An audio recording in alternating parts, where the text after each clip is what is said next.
Yeah, no, it was a really good race for us and our team. You were able to get to the lead early, and was kind of struggling with my balance out in the lead early in the race. I was really loose, and they had to make some big adjustments and got our balance to a better spot, and still wasn't quite perfect. And had some cautions work out in the first stage to get the first stage win.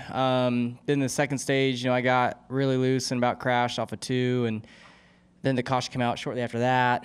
Kind of got to re-rack them and put new tires on and go win that stage. So just a lot of cautions fell at the right time throughout the race. Same thing in the third stage. And then the pit crew did a great job on that final stop to get us control the race and kind of stretch out enough to where I knew they were going to be coming at the end, and just was going to hope that I had enough time to hold on, which thankfully we did. Zach Sterniolo, NASCAR.com. Kyle, congratulations on this. That finish with Bell right on your tail and closing the gap, were you confident through 3 and 4 that you were going to be able to hold him off? What was going through your mind there? No, I wasn't confident. When the 43 let us go, which I was very thankful for, and then I was like, the whole way down the back, I'm like, come on. Like, I was hoping the 38 was going to run the middle or top, and because I wanted that clean air for the bottom. And when he pulled down the bottom, I knew I couldn't follow him because it was just going to choke me down too much. And I didn't really know what to do at that point. So I thought my best bet or an opportunity for me to at least hold on the lead off of 4 was to go to the middle and hope that it had enough grip. I hadn't been there that whole run. And so, yeah, I peeled to the middle and was really loose and knew that Christopher was going to be able to get a run. And thankfully, he wasn't able to get to my outside before he got to the exit. And then kind of looked at my mirror and just had to zig and zag a little bit. And he hit me square in the back bumper and kind of closed off the win for me. So, yeah, got much closer than I wanted it to, but thankfully we were able to edge out a win. And thankfully, Christopher ran us really clean there off of 4. Second question, you gave him that thumbs up coming back to victory lane, passing him on pit road. What's the respect level between the two of you, and especially how things played out at the end? Yeah, I mean, that was just me kind of showing respect and saying thanks in a way for having us race it out. Obviously, I'm happy because I won, but he's always been a really fair, clean racer. We've had numbers and numbers of battles in stock cars, but mostly in dirt track, and I'm typically the one that is the aggressor or the aggressive one in our battles, and probably push the limit of being dirty sometimes. So for him to continue to race me clean, I definitely have a ton of respect for him. Always have. He's, in my opinion, one of the best race car drivers in the world and could do everything that I get to do outside of NASCAR if his team would let him. So, it's just fun to get to battle with a guy like that. I knew his car was going to be good the whole race. I got to lead right off the bat, and then he was better than me there the first run. So I knew he was going to be the guy to beat probably all race. So, yeah, just a lot of fun, and glad we were able to come out the winner. We're going to go to Jeff, then to Jero, then to Jonathan, then to Jerry. My question is in a similar vein to Zach's, in terms of like the shared background that you guys have and all the Chili Bowl battles and various midget battles and stuff like that. Like, is there any special significance to take that and duel here on like a bigger, high-profile spotlight? I don't know. I mean, I don't know how fans view it, but I really enjoy getting to race a guy in the Cup Series that. When we were starting out racing with each other, we weren't either of us in the Cup Series. So, I think, his story and all of that with me being with Toyota and then not, moving forward with them and then them kind of pushing him along, after they felt like they lost an opportunity on me, was kind of, I feel like I take pride a little bit in that, he is in the Cup Series, maybe partly because of me.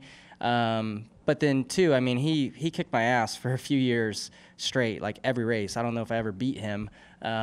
So, yeah, I had to work. He made me work really hard to get better as a driver, especially on the dirt track stuff. So, and then, yeah, we've had our run-ins along the way, just tight racing for wins and stuff. And then now I feel like we actually get along and we talk quite a bit and then get to race with a lot of respect on Sundays on TV in front of millions of race fans. So, yeah, it's cool and just neat to get to race with a guy like that, and I'm sure he'll be one of the guys to beat at Phoenix too when he's in the Final Four.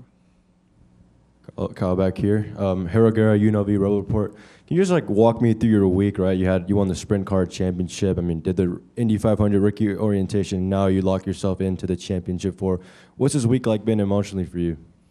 Yeah, no, I mean, it's been a memorable week. A little bit maybe crazier than normal, but my weeks stay pretty crazy, so it felt pretty normal in a way.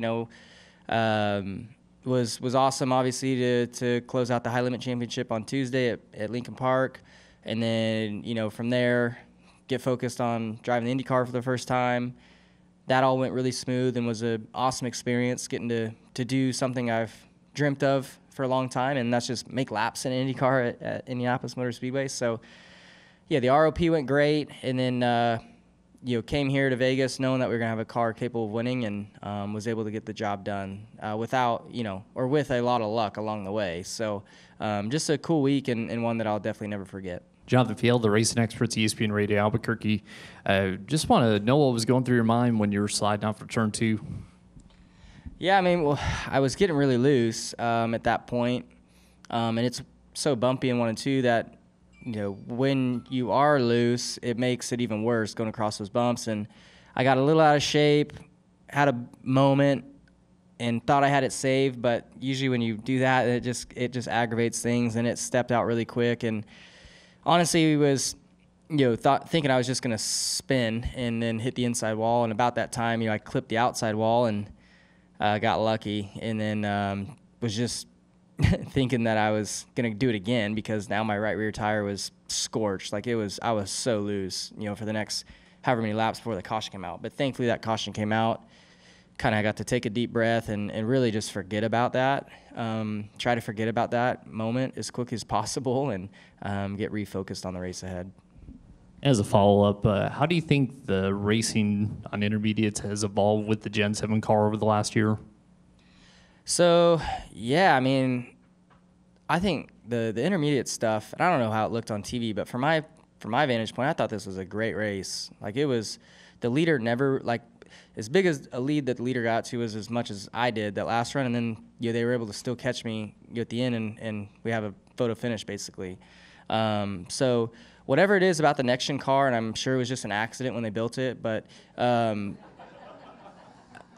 I don't mean that, negatively, but I don't think anybody can draw a car up to where you're almost at a disadvantage while leading. But with the next gen car, the leader just, I don't know what it is, but you have so much more load, with the clean air on your car that you wear out the right rear tire so much faster. So that's why the leader always gets loose. That's why, Bell was really loose in front of us the run before the last one. There was 5, 6, or 7 of us all close to him. Every run, the leader, he has the most of a balance shift throughout the run. So, yeah, it just makes the racing really tight because the leader has his hands full after 15, 20 laps and can't really get away. So that's what I was fighting with at the end. And it's just, it's cool because on TV, it keeps us all really close, and the finishes seem to be really exciting because of it. We're going to go to Jerry, then to Kelly, then to Tino, then to Joe. Jerry Jordan, King of the Tire.net. You actually, in 14 laps, the final 14, you went from 1.5 seconds ahead to 0.08 at the line. So you needed to know those numbers or anything, but that was how much he was gaining on you. Yesterday, you came in here and you said you like this track, you like this round. Now you're locked into the championship. What's your plan? What's your goal? And do you just trophy hunt for the rest of the? Yeah, I mean, it's obviously it's nice to win and lock in and you can focus on Phoenix, but at the same point you can't really look too far ahead of yourself. There's still 2 other races before then that I put a lot of pressure on myself going to Homestead. I want to have a great run there, and I want to dominate, honestly. I want to win both stages by 15 seconds and win the race by 30. So that's my goal. So I'm not thinking really ahead of Homestead yet. And then, Martinsville as well. I want to go there and have another good run like we had earlier this year and go into Phoenix with a lot of confidence and momentum. So, if I think if tomorrow I started worrying about Phoenix and then had 2 bad runs at Homestead and Martinsville, I think, that would kill our momentum and confidence for Martinsville, or for Phoenix. So just put a lot of pressure on myself and our team to not get complacent and treat every race like it means something. Kelly, CrandallRacer.com. Kyle, that kind of blows where I was going to go with this question, because you have these 2 weeks, and you've spoken about how it helps just mentally to have these 2 weeks to not have to worry. So let me shift it this way then. In 2021, when you went into the championship 4, you had never been there before. You didn't know what to expect. It was all new for the first time. So even as you focus on Homestead and Martinsville, though, how will this feel different, having that experience, knowing what's ahead for Phoenix when you get past these 2 weeks and not having to go in eyes wide open? I don't know. I mean, it's tough. It's tough saying. I don't really know if anything about when I was in the Final Four at Phoenix last time surprised me, because I mean, although I hadn't been in the Final Four before, you're still part of the race. So it's still another race. I think on that aspect, it didn't change anything then. Maybe, I guess, just seeing how the media week's going to be different this year versus then, because we were still kind of COVID maybe a little bit then. But I don't know. I mean, I think more than anything, I'm glad that I won, obviously, and locked in, but I like that now I can go to Homestead, Martinsville, and just race. Like, you're not really focused on points. Like, you can be a little more aggressive now. You're trying to, just win, really, is the goal. And at the same point, you don't want to piss anybody off, before we get to Phoenix. So that's also a goal, is to, race everybody fairly and not, be a part of the story, really, the next couple weeks, other than winning would be great. But I don't know, just try not to get too far ahead of ourselves, really. Tino? Hey, Kyle, congrats on the win. We talked yesterday about how you felt William Byron had the advantage in being the championship favorite. Does winning this race now give you the edge?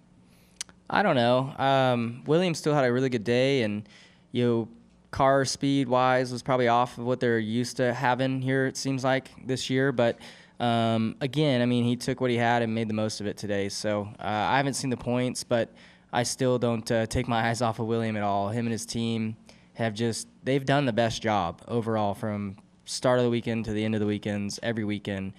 Whether they win or not, they seem to maximize their days. So but there's a lot of tough competitors too. I think Ryan Blaney, honestly, he surprised me today. I felt like this wasn't going to be a great round for him, but or at least start of a round, and I thought he did a great job today. And every one of the teams in the round of 8, I think we're up there kind of battling. So it'll be interesting as we now go into these next 2, and thankfully we've got the win and don't have to worry about points. Go to Joe, then to Adam, then Nicole, and we'll wrap with Zach. Joseph Igo, Racing Experts. Kyle, Phoenix in the spring obviously was a great race for you. You guys led the most laps. The 4 ends up catching you, and then a couple wild restarts at the end ultimately spoiled it. What stands out when you look back at that day, and what can you take from that day into the championship race? Yeah, I mean, honestly, what I take from it was just a missed opportunity to win on my part. The team did everything on their end to get us in position to win. And again, William just executed a better restart than me and was able to get that win. So there's, it sucks to not win, but there's so much to be learned from that final restart and just really the way the whole race played out. So, I mean, I'll study that a lot in case I'm in that position again and try to do a better job going forward. But, yes, Phoenix was a great track for us. Short tracks really in general have been our strong suit, this year. So would love to go to Phoenix and have a great car again. But as you saw today, versus the spring, William and I were way better than the field in the spring here, and look at the field. Everybody got a lot better coming back. So it's going to be the same thing at Phoenix when we get there in a few weeks. Everybody's going to be a lot better than they were, in the spring. So just got to work really hard and study and try to execute a good weekend. Adam? Hey, Kyle. Adam Carabine, RacingRefresh.com. I know you won the championship 2 years ago. How does this year feel different as a group? Do you feel you're coming in with less wins, I guess, but how does it feel different? Honestly, it feels very similar. I mean, I know in the win column it doesn't show that, but sheer speed and stuff, I feel like we've been very similar to we were in 2021. We've probably contended for as many wins as we did then. It's just tougher. These next gen races are tougher to win than it was back then is all. So in a lot of ways, like I said, it feels similar, and I've said that all along since the beginning of the year. This feels very similar to 2021. So thankfully we're in position like we were in 2021, and hopefully we can cap it off like we did then too. Cole? Cole Guzman with the Arizona Republic. Congrats on the win, Kyle. We've seen your team time and time again just be lights out on pit road and specifically on the money stop. I'm curious what that does for you in the race car. Does that like pump you up? Like, what do you get out of that when you have a really fast stop for the money stop? I love cautions and I love pit stops. I do. I look forward to coming down pit road. I have got a ton of confidence in my guys, and they showed today, why they're one of the best on pit road. Hendrick Motorsports as a whole, really, all 4 teams, even the development teams, all do a great job. So that's a huge thank you to the coaching staff and everybody there in the pit department. So, yeah, they've had to work on it, though, for sure. Last year we were not ranked great on pit road, where this year, we've been in the top 2 or 3 all season long. So, yeah, I look forward to coming down pit road right now because I know my guys can get me out in front. Good deal. Well, Kyle, congratulations on the victory. Good luck next week in Homestead, and we'll see you in the Championship 4. Yep, thank you.